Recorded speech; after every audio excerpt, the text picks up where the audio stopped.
I discovered my girlfriend secretly posted my PS5 for sale to pay for her sister's wedding gift, so I shut it down and dumped her. I'm a 27-year-old guy, and for the past few weeks, I've been juggling work deadlines and family obligations. I barely had time for my usual gaming sessions.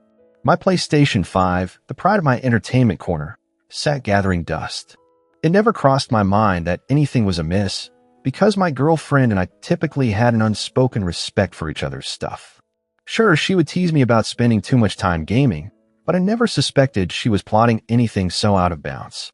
Everything changed one Saturday afternoon when I heard the doorbell. I wasn't expecting anyone, so I peeked out the window to see a stranger standing on the porch, checking his phone.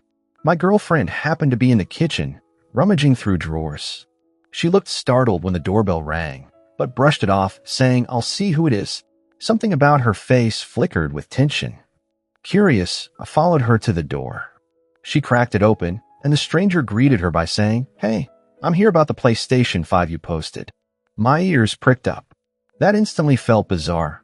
My PS5 was definitely not for sale. My girlfriend stammered, I meant to message you." There's been a slight change in plans. She glanced over her shoulder at me, clearly hoping I wouldn't butt in. But I stepped forward. "What's this about a PlayStation 5 sale?" The buyer seemed confused, frowning as he flipped through something on his phone. "Isn't this the place? The listing said to come by today, and I was told it's still available." He showed me the screen, a Facebook Marketplace ad with photos of a PS5 that looked suspiciously like mine. The post even showed a shot of my living room's TV stand. My girlfriend's face went crimson. She tried to nudge me away, muttering, "I'll handle this. Just go to the other room." But I stood firm. "Sorry," I told the buyer, "there must be some misunderstanding. The console isn't for sale." The man, looking annoyed, huffed that he'd driven a considerable distance. He asked if I was the seller, or if I was aware that the listing was for half the going price. My girlfriend tried to salvage the situation, claiming I never confirmed the sale. I was just taking offers. The buyer looked exasperated, then threw up his hands and left, grumbling about wasted time. As the door closed, I turned to my girlfriend. My heart pounded with a mix of shock and anger. Why the hell is my PS5 listed for sale online? She started with a defensive posture. "It's not a big deal. You haven't used it in weeks." I figured you wouldn't miss it. That wasn't remotely an excuse. My voice rose. "You know, that console cost me quite a bit. And even if it's collecting dust right now, it's mine. You can't just sell my property without asking." That's when she dropped the real reason, or at least part of it. Her sister's wedding was coming up, and apparently the sister had set her sights on a fancy gift, some kind of designer set or premium honeymoon fund. My girlfriend's plan was to sell my PS5 to help cover the cost of that extravagant present. "We're expected to bring something impressive," she said, "and I don't have the cash right now."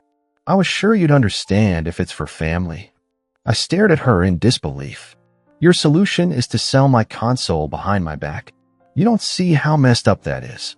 She insisted she was only trying to do something nice for her sister. Then came the entitlement. "You can always buy another. It's not like you're broke." But my sister's wedding is once in a lifetime. The logic was mind-blowing. She'd quietly posted my device for sale, agreed to meet a buyer at our house, all while expecting me to just go along with it. I demanded answers. Why not ask me first? Why list it behind my back? She folded her arms, annoyed at my anger. "Because you'd have said no. This wedding is important, and your gaming toy is just a luxury." That statement hammered home how she viewed my hobbies. Dispensable, trivial, unworthy of discussion. My blood boiled. I told her I wasn't sure I could trust her anymore if she thought it was fine to sell my possessions in secret. She rolled her eyes, throwing out lines like, "It's not like you even use it, and I'm doing this for family obligations." She stormed off to the bedroom, leaving me fuming in the living room. The audacity was unreal. I'd never seen that side of her, that sense of entitlement where her sister's wedding gift overshadowed any respect for my property. A wave of betrayal sank in. We'd been dating for over a year, and I thought we understood each other's boundaries. Clearly, I was wrong. I spent that entire evening pacing, half wishing the buyer would come back so I could unleash my frustration again. But the damage was done. My console was momentarily safe, but my relationship felt anything but.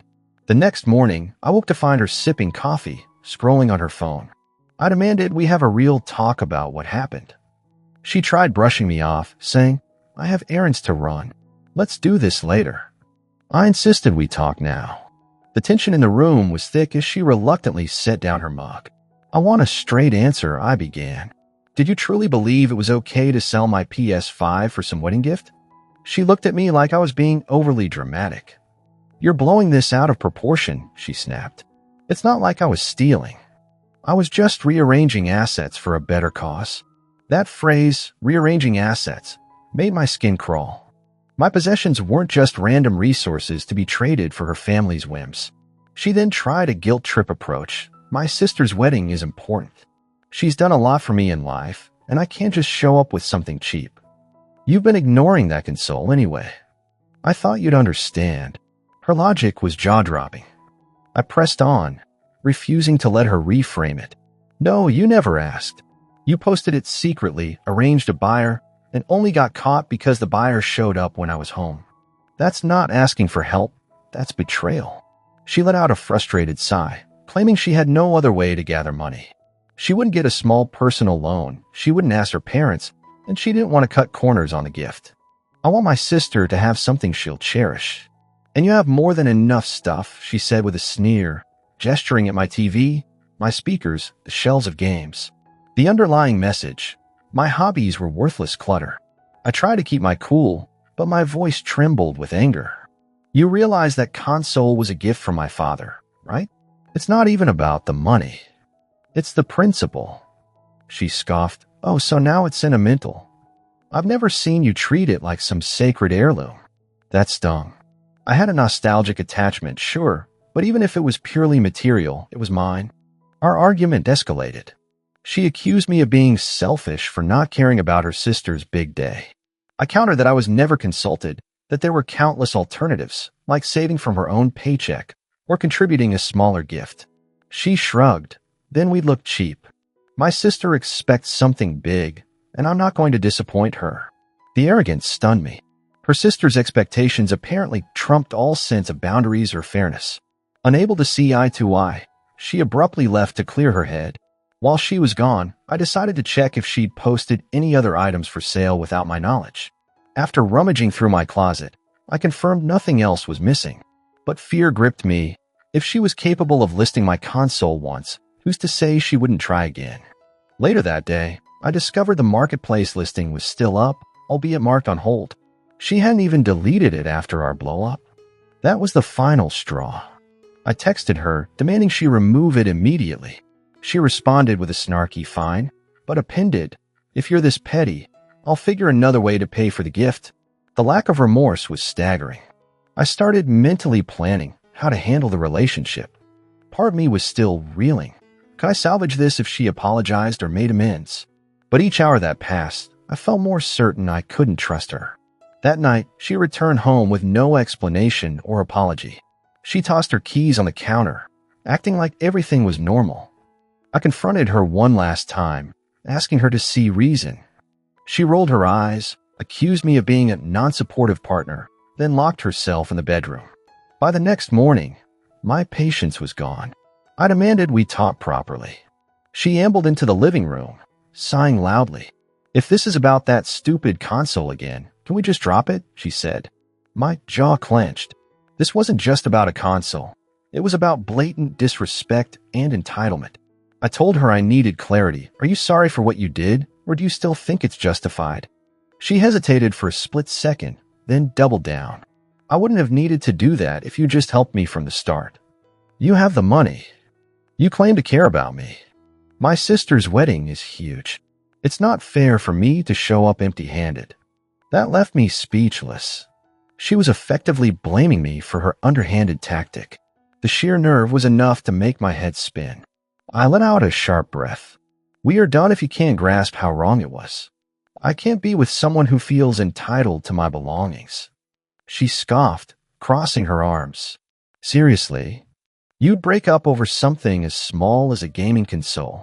Her dismissive tone lit a fire in me. "It's not small. It's you lying, stealing, and disrespecting me.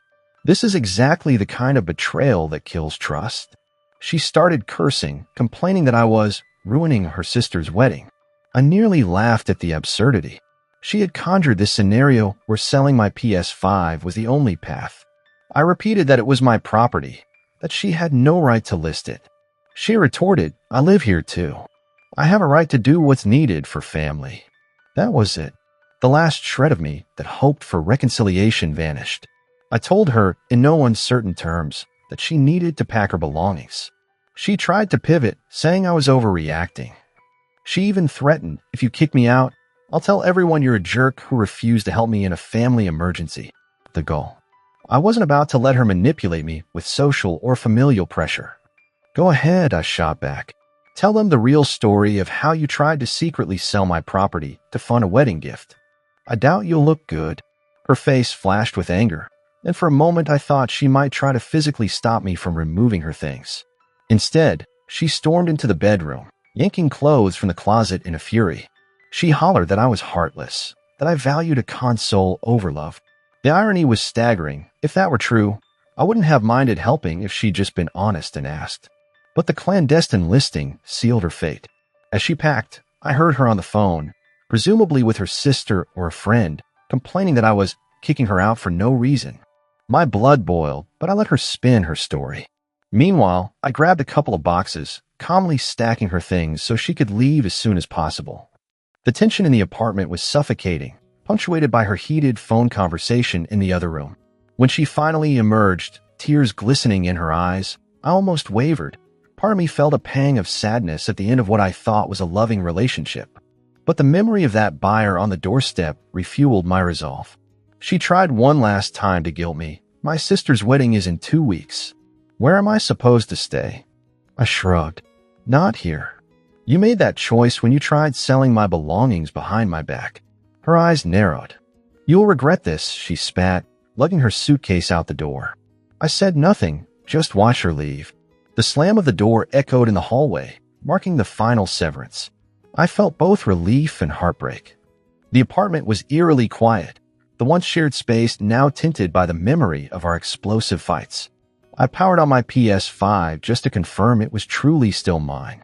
A wave of gratitude washed over me that I'd been home to intercept the buyer. Otherwise, I would have returned from an errand to find my console gone, sold for half its worth. The betrayal stung. Over the next couple of days, I braced for drama. Sure enough, I got calls from mutual friends and her relatives who'd heard some twisted version of events. They asked if it was true I'd thrown her out on the street. I calmly explained the real story. She tried to sell my console secretly for money to buy a lavish wedding gift. Some friends were shocked. A few scolded me for not compromising. But I refused to budge. There's no compromise when it comes to someone stealing your possessions. One or two of my buddies wholeheartedly supported me, urging me to stand my ground. Her sister eventually messaged me, "Why would you do this to her right before my wedding? Couldn't you have waited?" That set me off. I replied with a polite but firm message. She tried to sell my property behind my back. Waiting doesn't change the betrayal. She's no longer my concern. I blocked her after that, not wanting further entanglements. The sister's blame was laughable, like I was the problem for not allowing them to walk all over me. I debated if I should contact the police or anything, but she hadn't actually completed the sale, so it was more an attempted theft than a done deal. My console was intact. Legally, it might be a tricky fight. I decided it wasn't worth pressing charges over a sale that never happened. The real justice was that she lost a stable living situation and a relationship because of her own greed and manipulation.